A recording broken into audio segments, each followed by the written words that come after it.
Guys हामी अहिले लालापोटदेखि लगभग आज 4 मानको सपिङ गरेर आयौँ। भाइले चाहिँ 3 मानको जुत्ता किन्यो, मैले चाहिँ महँगो किन्न नसकेर 1 मानको जुत्ता किनेर आएँ।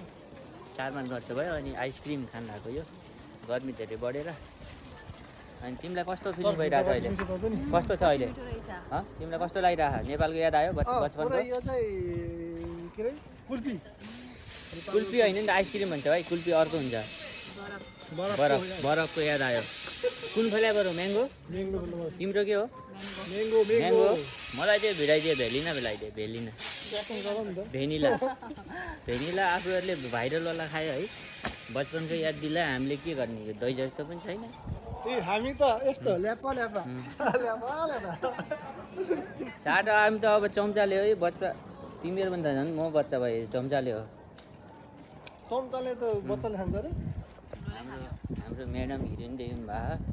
भाइ झन् हिरो, कपाल सपाल पुरै काटेर है, ह्यान्डसम देखिरहेको छ। तपाईँहरू पनि खाने यस्तै मिठो मिठो खानुहुन्छ भने यो कमाएको खामैको लालापोटमा आउनुपर्छ, लालगिरीलाई सम्झेर। सही हो। तिमी किन हाँसिरह? किन हाँस्दैछौ तिमी? आफ्नो बुढोको कुरा सुनेर मक्क भएर हाँस्या हो कि किन हाँस्या हो? ल गुड बाई। यो हाँसी जुस अर्को भ्लगमा भेटौँला। यस्तो रमाइलो गफहरू, लगभग रमाइलो भ्लगहरू हामी हालिरहेको हुन्छ।